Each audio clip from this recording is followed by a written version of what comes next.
दोस्तों, क्या आपको पता है फैक्ट्री में हीरा कैसे बनता है? और क्या आप जानते हैं हीरे को कोयले की खदान से कैसे निकाला जाता है? और क्यों कोयले की खदान बड़े बड़े ब्लास्ट किए जाते हैं? और कैसे हीरे को आखिरकार चमकाया जाता है? और कैसे हीरे को पानी के प्रेशर की मदद से काटा जाता है? दोस्तों, हीरा एक ऐसा आभूषण है जिसकी चमक की पूरी दुनिया दीवानी है। दोस्तों, सबसे पहले बात करते हैं हीरे को खदान से कैसे निकाला जाता है। तो दोस्तों, आपको बता दें कि हीरे के पत्थर को कोयले की खदान से निकालना एक बहुत ही बड़ा और मुश्किल प्रोसेस होता है। कोयले की खदान से हीरे को निकालने के लिए सबसे पहले एक बड़ी टीम आती है जिसमें कई प्रोफेशनल कारीगर होते हैं और वो सभी इन कामों में प्रोफेशनल है तो माहिर होंगे डेफिनेटली। अब बड़ी टीम आने के बाद यहाँ पर कोयले की खदान से हीरो को निकालने के लिए बड़ी बड़ी मशीनों को लगाया जाता है और इन्हीं मशीनों की मदद से कोयले की खदान से कारीगर हीरे को निकालते हैं, जो कि जोखिम भरा काम होता है। जैसा कि हम सभी जानते हैं, हीरे कोयले की खदान में काफी ज्यादा पाया जाता है, जिसके चलते कोयले की खदान से हीरे को निकालने में कुछ महीने या सालों का समय लग जाता है।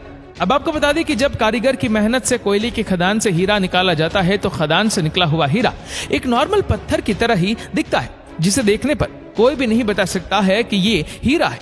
जी हाँ, खदान से बड़े बड़े हीरे के पत्थरों को निकालने के बाद मजदूरों की सहायता से इन्हें छोटे छोटे टुकड़ों में तोड़ा जाता है। इसके बाद इन पत्थरों को बड़ी बड़ी मशीनों की सहायता से फैक्ट्री में लाया जाता है, जहां पर कारीगर की मदद से उन्हें हीरो में तब्दील किया जाता है। फैक्ट्री में लाने के बाद उन सभी पत्थरों को मशीनों से उतारा जाता है।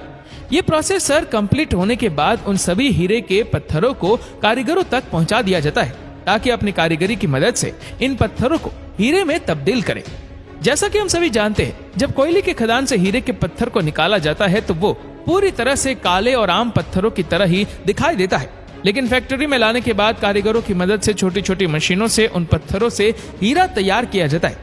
एक पत्थर की तरह ही दिखने वाले हीरे को लेजर जैसे आधुनिक चीजों की मदद से बड़ी ही सावधानी बरतते हुए हीरे का शेप देते हुए पत्थर को काटा जाता है। जैसा कि हमने आपको बताया कि इसमें लेजर का इस्तेमाल करके पत्थर को हीरे का आकार दिया जाता है। अब हीरे का शेप लेने के दौरान हीरे के ऊपर के क्राउन को बहुत ही सावधानी से हटाया जाता है और नीचे के आकार को देते समय काफी सावधानी बरतनी पड़ती है। जब पत्थर को हीरे का शेप दिया जाता है तो उसे अलग अलग शेप में काटा जाता है। जैसे कोई हीरा अंगूठी के लिए तैयार किया जाता है तो किसी हीरे को हार के लिए तैयार किया जाता है, तो उसी हिसाब से हीरे को आकार दिया जाता है।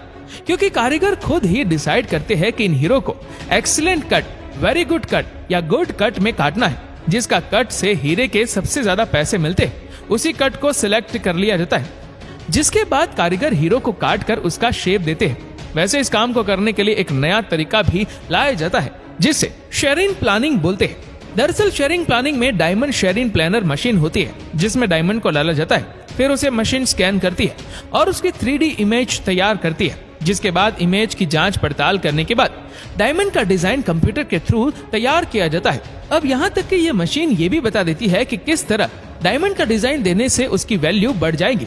इसी के साथ ही इस मशीन का इस्तेमाल रफ डायमंड सॉर्ट में भी किया जाता है। अब जहाँ ये मशीन बता देती है कि इस रफ डायमंड को किस आकार में काटना है, डिजाइन फाइनल होने के बाद ये मशीन खुद ब खुद हीरे पर लेजर की मदद से निशान बना देती है और इसके बाद हीरे को पैक करके आगे कटिंग के लिए भेज दिया जाता है। साथ ही पैक के ऊपर कटिंग से जुड़ी सभी जानकारी लिखी होती है ताकि कारीगर इसे तय किए गए डिजाइन में ही काट सके। जैसा कि आपने सभी हीरो को देखा होगा कि वो लट्टू के आकार की तरह ही होता है।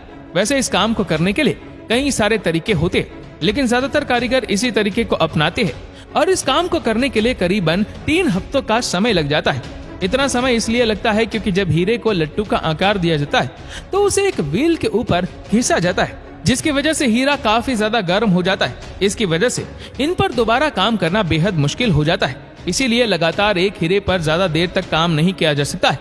जब हीरा ठंडा हो जाता है उसके बाद उसके आगे की प्रोसेस को पूरा किया जाता है। हीरे को काटने के लिए चाहे कितनी भी टेक्नोलॉजी विकसित हो गई हो, लेकिन फिर भी हीरे को बनाने का कार्य ग्रुप के हाथों से ही किया जाता है, जिसमें छोटी छोटी मशीनों का इस्तेमाल किया जाता है। और शायद इसी वजह से आज हीरे की फैक्ट्री में सबसे ज्यादा कारीगर मौजूद होते हैं जो डिजाइन से लेकर उसकी कटिंग को बड़ी ही सावधानी के साथ करते हैं। डिजाइन, आकार और शेप देने के बाद अब बारी आती है हीरे की चमक की। हीरे को सबसे पहले राउंडिंग मशीन में डाला जाता है।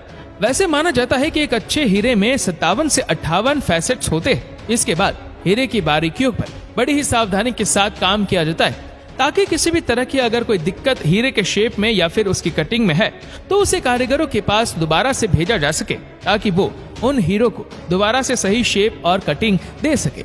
वहीं जो हीरे परफेक्ट है तो उन्हें आगे प्रोसीड करके दूसरी मशीन में डाला जाता है, जहां हीरे पर लगे छोटे छोटे से कट हटाकर उसकी चमक पर काम किया जाता है। इस आखिरी राउंड के बाद हीरा पूरी तरह से तैयार हो जाता है। इसके बाद लोग इसे खरीद कर पहनते हैं, जिसके बाद इन लोगों की खूबसूरती में 4 चांद लग जाते हैं। दोस्तों, ये थी डायमंड की कटिंग और मैन्युफैक्चरिंग प्रोसेस।